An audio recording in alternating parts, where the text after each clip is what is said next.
Assalamualaikum, selamat sejahtera, selamat datang ke Omar Didik. Hari ini pembelajaran kita adalah subjek reka bentuk dan teknologi untuk tingkatan 2 dan hari ini kita akan buat latihan pengukuhan dalam bab 1 iaitu bab 1.1, 1.2 dan juga 1.3. Okey, sebelum kita buat beberapa latihan pengukuhan, kita akan ingat balik apa yang kita dah belajar. Kita akan buat sedikit rumusan lah apa yang kita dah belajar daripada awal bab 1.1 sampailah habis 1.3. Jadi ini adalah antara apa yang awak dah belajar daripada bab 1.1, bab 1.2 sampailah kita dah habiskan pembelajaran bab 1.3. Okey, yang pertama sekali kita dah belajar pengenalpastian masalah. Kita dah tahu kan masalah tu ada dua jenis iaitu masalah bukan inventif dan juga masalah inventif. Dua-dua ni berbeza kan. Bukan inventif tu apabila kita dah buat penambahbaikan tapi tak ada kesan sampingan. Tapi kalau inventif, kalau ada masalah tu kita buat penambahbaikan tapi ada kesan sampingan. Awak ingat kan contoh kita buat meja tu. Meja tu bergoyang. Sebab apa? Sebab tak stabil. Beban yang berat. Kita ubahkan kaki kayu meja kepada kaki kayu besi. Lepas tu ada masalah pula kesan-kesan sampingan yang lain. Itu adalah contoh-contoh yang kita dah belajar kan. Okey, seterusnya kita dah belajar proses penyelesaian masalah. Bukan inventif dan juga inventif. Kita dah buat carta alir, kita dah buat pemilihan penyelesaian, kita fikir kita nak guna kaedah B ke, kaedah C ke, macam tu kan. Semuanya kita dah belajar pada bab 1.1. Seterusnya bab 1.2 analisis fungsi. Kita dah belajar kan apa tu produk, komponen, model fungsi, fungsi dan juga objek. Okey, produk tu apa? Produk tu adalah sebuah sistem yang mempunyai satu atau lebih komponen.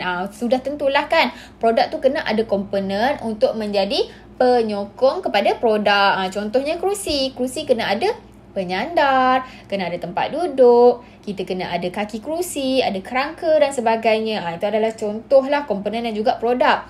Okey, apa tu pula model fungsi? Model fungsi ni adalah menggambarkan keseluruhan hubung kait antara komponen dan kesannya dalam satu sistem produk lah. Dan juga fungsi. Fungsi ni adalah tindakan sesebuah produk. Apa benda produk tu buat. Function untuk kerusi apa dia? Untuk kita duduk. Macam tu jugalah. Objek. Objek ni adalah pengguna produk. Macam kita lah kan, kita menggunakan kerusi. Kita juga digelar sebagai objek kepada produk. Okey, kita dah masuk mencari punca masalah menggunakan analisis berantai. Kita bertanyakan soalan sehingga kita dapat akar punca masalah. Contohnya, kenapa meja tu bergoyang? Sebab permukaan meja dan juga kaki meja, skru dia dah longgar. Kenapa pula skru tu longgar? Kita akan bertanya soalan sampai kita mendapatkan betul-betul apakah punca sebenar masalah sesuatu produk. Kita mencari parameter punca masalah tersebut.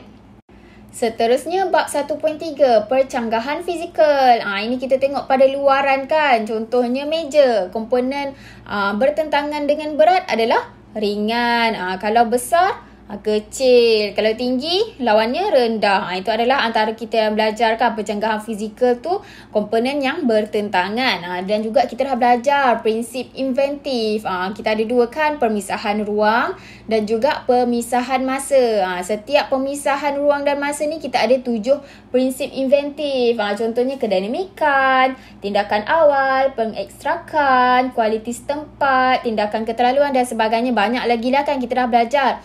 Boleh tengok balik video pembelajaran lepas untuk awak ingat balik kan apa yang kita dah belajar daripada bab 1.1 sampailah bab 1.3. Jadi tiba masanya kita nak buat latihan pengukuhan dari bab 1 sampai bab 1.3.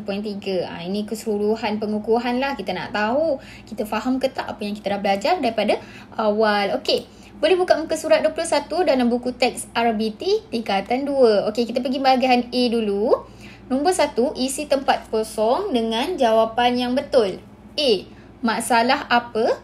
Ialah masalah yang tidak mempunyai kesan sampingan apabila usaha penambahbaikan dilakukan. Awak nampak perkataan tidak kan? Tidak mempunyai kesan. Apa dia? Kita dah belajar. Satu inventif dan bukan inventif. Antara kedua tu mana satu jawapan dia? Bukan inventif. Masalah bukan inventif ni kalau kita buat penambahbaikan tak ada apa-apa kesan sampingan. Okey. Nombor 2. B. Langkah pertama dalam proses penyelesaian secara inventif ialah kalau kita nak tahu kan penyelesaian, kita nak buat penyelesaian, apa yang kita perlu buat dulu? Kita kena buat mengenal pasti masalah. Kita kena kenal pasti dulu kan apa masalah sebenar meja ni, apa masalah sebenar lampu ni. Kita kena tahu kan apa dia masalah tu, baru kita boleh buat penyelesaian. Okey, C pula. Apakah merupakan bahagian kecil yang berfungsi sebagai menyokong produk? Awak nampak perkataan menyokong kan? Apa benda yang menyokong untuk menghasilkan sesuatu produk tu? Ianya adalah komponen. Contohnya kerusi kan? Kerusi kita kena ada apa? Kita kena ada penyandar, kita kena skru, kita ada kaki kerusi, kita kena ada kerangka kerusi dan juga tempat duduk. Kelima-lima ni adalah antara komponen kepada sesebuah produk yang dinama sebagai kerusi. Okey, soalan seterusnya D. Dalam konsep apakah produk terdiri daripada gabungan beberapa komponen yang membentuk produk lengkap? Ini gabungan. Kita nampakkan gabungan komponen. Kita perlu buat analisis fungsi. Kita kena analisis dulu produk tu kan. Kita kena tengok apakah komponen-komponen yang ada dekat dalam produk tu. Jadi barulah kita tahu kan ada berapa gabungan komponen dalam satu produk tu. Jadi kita kena buat analisis fungsi. Seterusnya E. Satu contoh prinsip inventif bagi percanggahan fizikal pemisahan ruang ialah kita ada belajar 7 kan pemisahan ruang ni. 7 prinsip. Jadi apa dia? Kita boleh namakan apa-apa je asalkan dalam 7 prinsip tu. Okey, contohnya saya bagi pembahagian. Pembahagian tu macam mana? Contohnya kita guna rak kan. Rak ni kita buat storage rak ni. Kita bahagikan untuk kepada bahagian-bahagian kecil. Ini contohnya letak tuala. Ini untuk letak baju. Ini untuk letakkan sarung tangan dan sebagainya. Ini adalah contoh untuk pemisahan ruang lah. Kita bahagikan bahagi tu pada bahagi lagi kecil.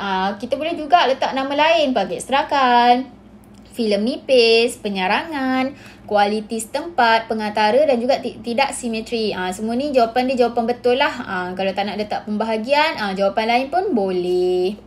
Soalan seterusnya nombor 2. Nyatakan bahagian yang berlabel A, B dan C dalam model fungsi di bawah ini dengan jawapan yang betul. Ini kita dah belajar dah kaki meja semua ni kan. Okey, kita tengok pada meja ni. Okey, lantai kat bahagian bawah memegang kaki meja. Okey, ni kaki meja memegang. Ni apa kita panggil? C ni. Sini kita panggil sebagai muka meja. Muka meja memegang beban, itu buku. Okey, bawah ni pula perantara kaki meja dengan muka meja. Kita panggil apa B ni? Dekat sini, pengantara. Kita panggil skru. Skru fungsi dia memegang muka meja dan juga memegang kaki meja. Jawapan untuk A ialah memegang. Jawapan untuk B adalah skru dan jawapan untuk C adalah muka meja. Okey, soalan nombor 3. Padankan maklumat di bahagian A dengan maksudnya yang betul di bahagian B. Ni semua kita dah belajar kan? Okey, fungsi apa dia? Fungsi adalah tindakan sesebuah produk. Produk tu kan kita kena adalah fungsi dia. Jadi fungsi tu adalah tindakan sesebuah produk. Produk tu fungsi untuk apa? Kalau kerusi untuk duduk. Kalau katil untuk tidur, baring dan sebagainya. Okey, model fungsi pula menggambarkan keseluruhan hubung kait antara komponen dan juga kesannya dalam sistem. Ini adalah model fungsi yang kita tengok tadi tu kan.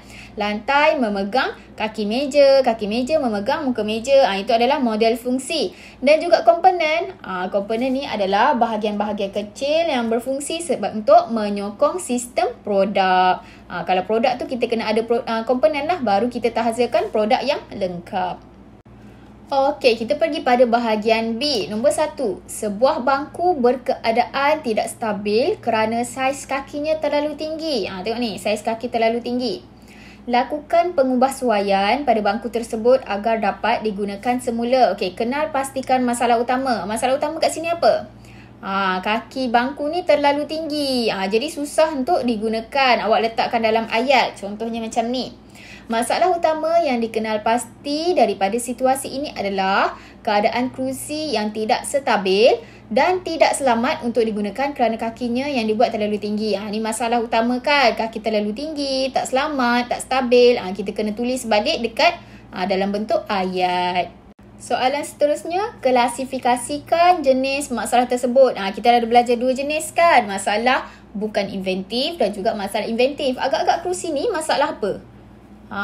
Masalah apa sebenarnya? Ianya adalah masalah inventif sebab pengubahsuaian perlu dilakukan bagi menyelesaikan masalah yang dihadapi. Ni masalah kaki tinggi ni.